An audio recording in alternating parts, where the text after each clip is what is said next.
Ndinosiwe vanhu vangu inguva yedu hatingachatsi kubudirira Mwari ari parutivi pedu rambai muchirwa My hitters don't die, the real hitters gon' shine and my people gon' line. Cause we're born to win it. I ain't saying but the hell do I not have a deal? I swear this thing is a real dog. I play it fan off, the cowards that they can't feel. The wife try to console me like it's coming, baby, chill. She don't understand.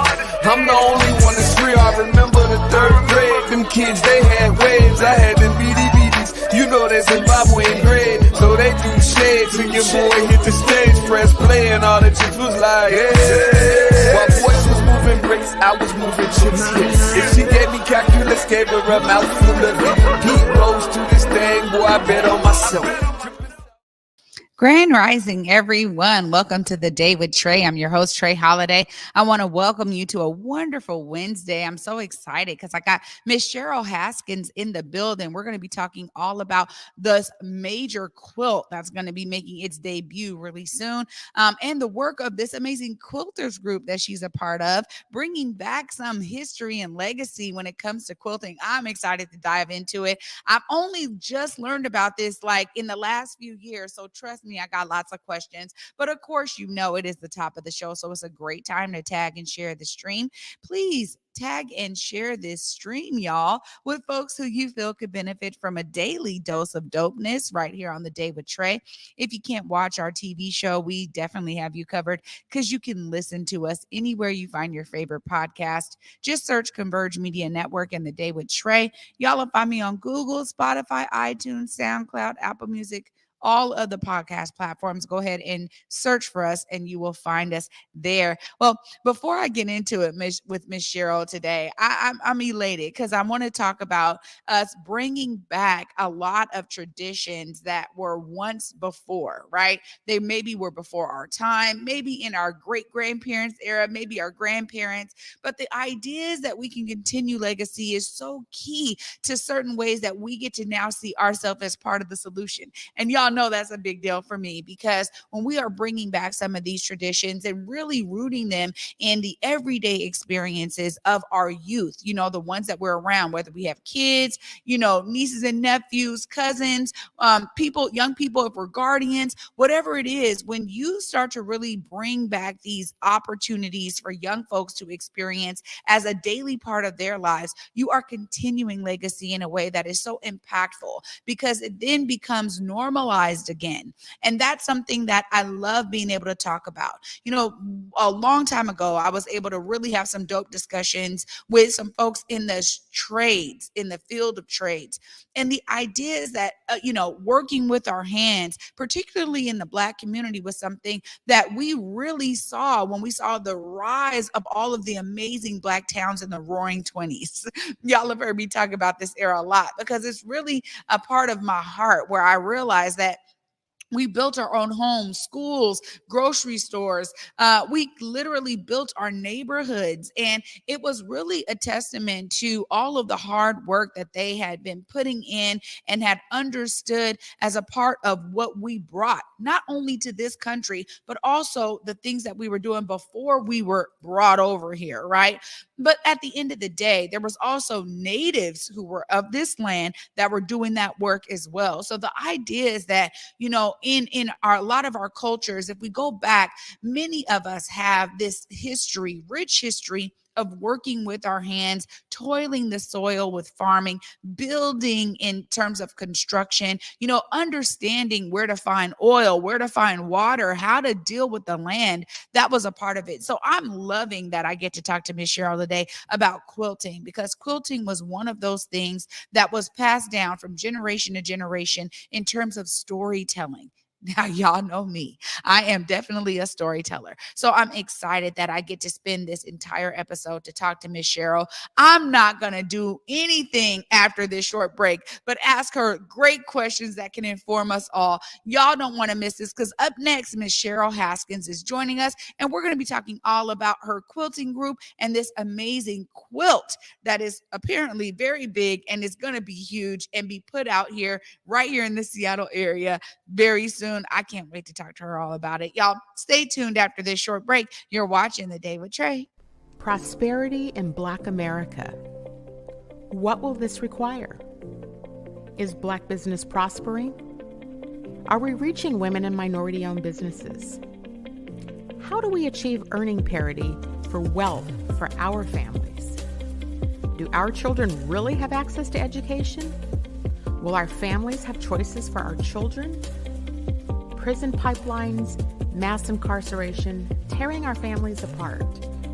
A healthcare system not accessible to the masses. The disproportionate termination of Black women from corporate America. When will we actually begin to address what's really at play? How do Black people gain more power to help make these changes? This requires a lot of political will and courage. I'm that provocateur of change. I am Cindy Bright. Welcome to Heartbeat.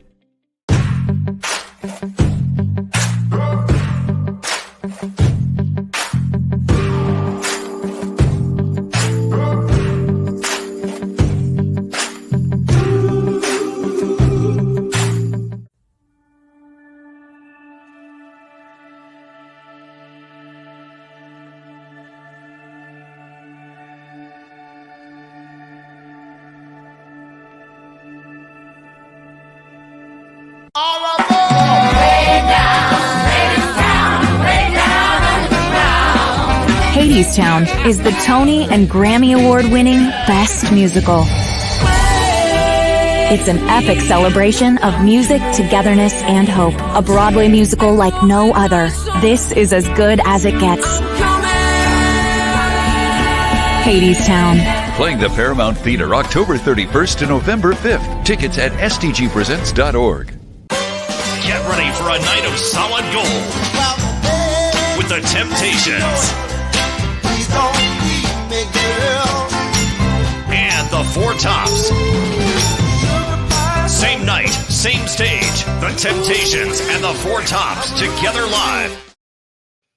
Welcome back, everyone, to The Day with Trae. I'm your host, Trae Holiday. Joining me right now is Miss Cheryl Haskins. Hi, Cheryl. Hi, good to be here. Yeah, I'm so glad we were able to make this happen. And, you know, for my intro, you can tell I'm excited about this topic because it goes back to me to so many different things in terms of reminding ourselves of some of the great traditions that oftentimes have been lost. I would love to start talking about your beginnings with quilting. Tell us some of those beginnings that got you into this and got you to continue it.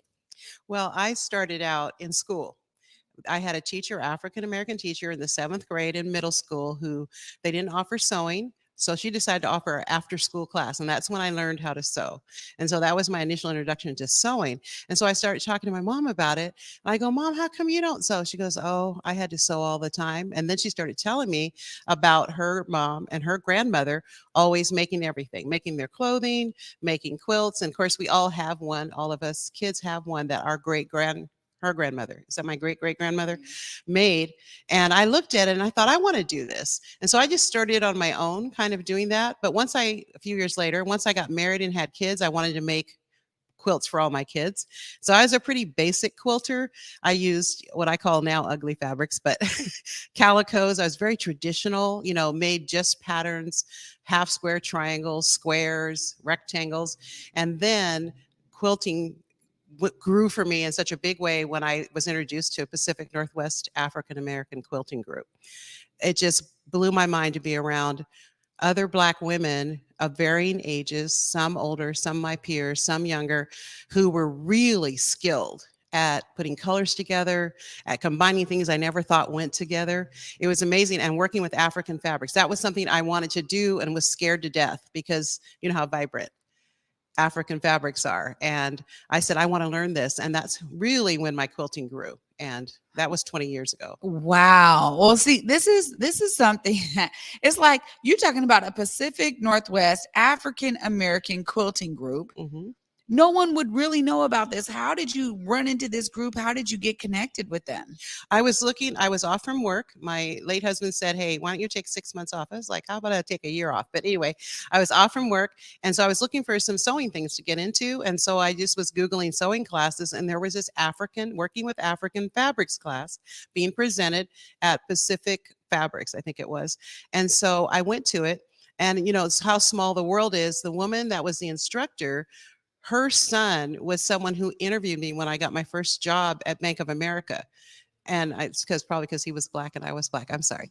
And so she was an amazing teacher. I completed my whole quilt top during the class, much to the dismay of most of the other ladies there. They're like, "Oh, you're one of those." I go, "Yes, this is so fun." But it was my first time working with African. I wish I'd have brought the quilt, because it's my first time working with African fabrics. And to me, that quilt is so special because it was my first time.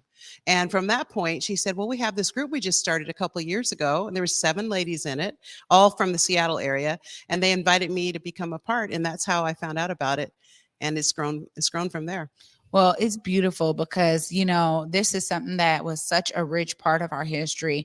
Tell us about your understandings of that history and how y'all understand that you're continuing this legacy in terms of storytelling and the ways that we would utilize quilts to really make sure that the next generation were understanding some of the stories of the lived experience of those before them. I would say every quilt in the African American community has a story or a purpose behind it, and they're made for different reasons, right? And we learned a lot. I've learned a lot just since being a part of the group about the tradition of quilting within the African American community, within the slave community. And quilts back then were utilitarian, primarily to keep warm, made out of old clothing. And then we know about the Underground Railroad and how quilts were used there. And we've had an exhibit in the past where we all did different Underground Railroad quilts. And so there's a whole story behind that, which I encourage people, just Google it. It's all there. And then the other piece is legacy quilts. And that's something we also get into, when people get married, doing a double wedding ring quilt, or, a housewarming quilt, or a new baby's born, or a big birthday. Our group has a tradition on major birthdays. We have a debate about this all the time, like your 40th, 50th, 60th, and etc., that we do a group quilt. The group gets together, we figure out, what we're going to do for that particular person, and then we all contribute blocks.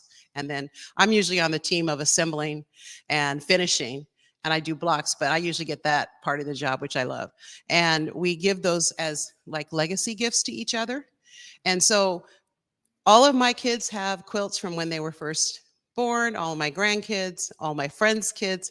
Also 25th birthday, like my daughter, I made her a quilt for her 25th birthday to commemorate that. My grandson, 18th birthday, all of that. I'm working on one for my granddaughter's 16th birthday. So that's a part of the tradition as well. And so when you see people that have older quilts, there's usually a huge meaning behind that. And now with technology, we can capture photos in quilts. And so like for my granddaughter's 16th birthday, there's a picture of her for every year of her life that's put into the quilt so she can see herself, and then things that she said at different points in her life. And it's made with her favorite colors, which are purple and pink, and etc. So there's a lot that you can express through quilting. And I'll just share one last thing. I went through a really emotional season, and someone really, really close to me really hurt me. And I made a quilt, and the quilt was called From Heartbreak to Healing. And it was hearts that I had on the quilt. There was 9 of them. First one, lovely heart, beautiful. Last one, lovely heart, beautiful. But in between showed the pain, what the heart went through, and then the restoration process. And that quilt I ended up submitting to a national show, and it traveled for like a year at a national show. So quilting for me has been a way to express myself. I tend to be I'm a business background person. So that's very logical and systematic, but quilting is a way for me to express my more creative side. So Oh my goodness. I mean, the stories that you can put in a quilt. yes. Kudos to you for understanding like, yo, I can do this. And that it traveled was probably transformational for everyone that came across that Yes. quilt, from heartbreak to healing. That's a beautiful story in and of itself. And I love how, what y'all are doing now is really tying back to, again, that legacy of those who were enslaved and how they were putting messages in the quilts. I mean, I just always think about the innovation of people, and especially our people. I always go back to like Black culture and the innovation that really came about from like sheer ingenuity of like, hey, we're going to take these scraps, these old clothes, we're going to make them useful, right? Sometimes it is, and this is what I try to tell my kids now, especially in this digitized world. I'm like, yo, I'm telling you, when you think about those who can survive, y'all need to start really putting some of these electronics down. Find a way to work with your hands so that you Yes. can be a survivor. But I love that you all are getting together and you get to commemorate these amazing milestones with the quilts. Now y'all have done a big project here. I want to talk about this because y'all have done a really big quilt that's going to be unveiling soon. Tell us more about this. Before I do, I want to tell you about a project we did with Rainier Beach High School. Hmm. We, during the whole, I'll say prior to the pandemic, just right before that, there was a lot going on a national basis with police and different things going on. And so the art teacher invited us to come. And I was with 3 ladies that went to the school and encouraged the kids to create quilt blocks, around how they were feeling. We ended up putting that together in the school colors of Rainier Beach, which are orange and blue, I believe, orange, blue, and white. And that quilt they have, we donated to them. But that quilt was such a wonderful project to work with the students and let them have a way to express themselves. And then now the school has this commemorative quilt from a season when there was a lot of turmoil going on, but the kids did amazing things. Their art was incredible. Some of them drew on fabric, others actually created blocks that we assembled for them. So that was a cool project. I just want to mention that. But our quilt that we're doing is going to be, it's finished. Yay! That's the best part. Corralling a group of women together who love to sew and are all creative and all leaders to do a collaborative project is really challenging, but every time we've done it, we've always been so grateful and so thankful and so blessed in the process. So we took this project on and we had to somehow encapsulate the African-American contribution to the central area, because where this building is going up is in the central area, and so many of us have been displaced from there, right? And so they wanted to make sure that artists that represented the area could participate in this project, and it's going to be on permanent display. So our quilt depicts a table that has a quilt on top of it, and every block on the quilt represents a business or individual or a family that was prominent in the central area. The people around the table are people that actually would be well-known people in the central area. And then we also, because you can't put all the people on the table, around the table, we embroidered names of businesses and individuals that contributed to the building of Seattle. And on each cornerstone of the quilt are the major faith institutions from the central area. So it's all done, it's completed. And it's about 90 by 102 inches, so it's big. And so it'll be displayed there. And the best part of it was gathering together when we could as a group and working on it, because that's when the communication happens. That's when you're doing the learning from each other, and not about quilting, by the way, but about life. And that's, I think, we're missing. And I hope that we can get more younger women into the group. I used to be the youngest, but younger women into the group so they could have that experience with us, because that's part of it too. That's part of what quilting's about. Wow. And where is this quilt going to be up? The building is going up on 12th and Yesler, Okay. in that area. And so, wow. Well, it looks like we're going to be looking for that grand opening of this amazing building on 12th and Yesler so we can see this quilt. But for now, people can actually go to Arte Noir. yes. Y'all have a whole exhibit there of quilts that come from your group. And so I'm excited because that's also going to be up until January. So people have plenty of time to get there and actually see some of the work, maybe before and after this building goes up. But I love how you're talking about opening this up. Of course, before I let you go, Miss Cheryl, I got to give you time to look right there. Let them know how, if somebody out there wants to be a part of this group, how do they get plugged in? The best way to contact us is through Facebook. We have a Facebook page that's called Pacific Northwest African American Quilters, and just send us a message through there. I'm one of the people that monitors the page, and then we get you the information on when we meet. Actually, we're meeting this coming Monday. We meet meet the second Monday of every month, except during the summer. And we have other additional meetings that we have. We have a lot of exhibits coming up. So Arte Noir is coming up. We have the School of Social Work at the University of Washington is going to be displaying some of our quilts for a couple months towards, I think it's November and December. We have one coming up next year at the Washington State History Museum. So we're involved, and you can be involved with us. So I hope that you will contact us. Wow. Thank you so much for your work and for coming here today to enlighten us all. You're welcome. Thank you, Trae. Absolutely. Wow, y'all. I told you, I get a little giddy about this because anytime we are bringing back these amazing traditions in ways that continue to allow us to do storytelling in all of these creative ways, I'm just a geek for that, y'all. So I'm going to wrap it all up right after this short break. Stay tuned. You're watching The Day with Trae. Hello, it's Marcus Trufant here, and for the month of October, Burger Master and the Trufant Family Foundation are coming together. The Trufant Jalapeno Burger is great. It's going down, and a portion of each burger sold is going right back to the community.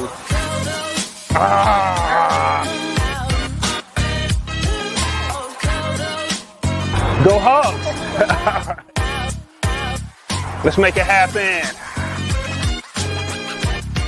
The new COVID-19 updated booster provides the best protection available right now. So don't wait. Stay safe this summer and get your updated booster today. To find a free vaccine provider near you, go to kingcounty.gov/vaccine.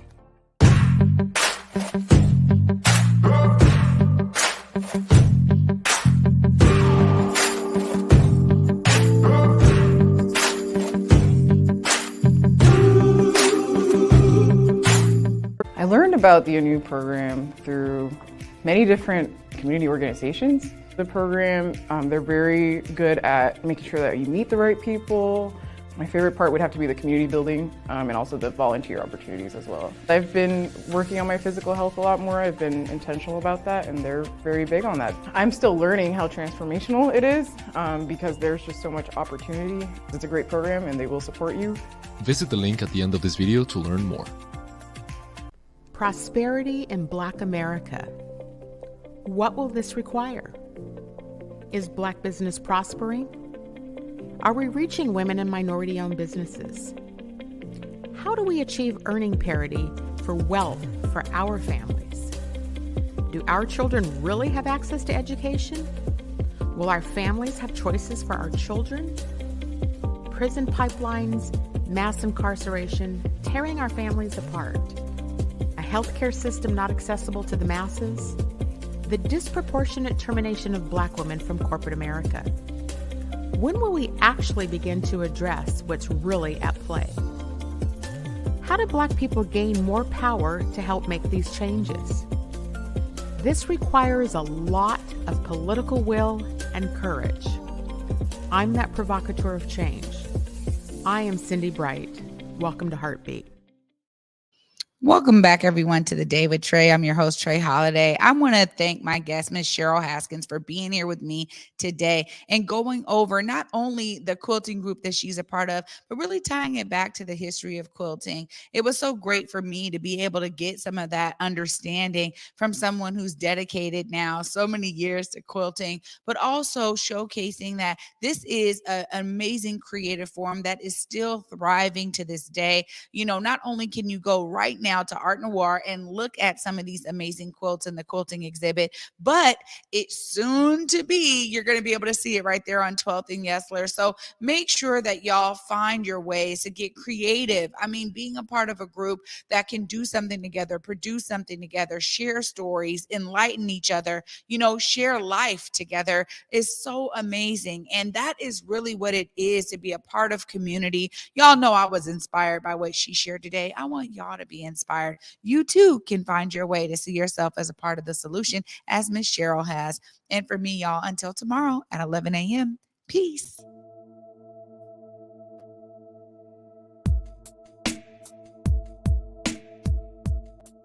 Converge Media produces culturally relevant content for Black and urban audiences. Our coverage is raw, transparent, and objective, praised by community leaders, government officials, and residents. Support Converge Media today via Venmo, Cash App, or PayPal at Converge Media.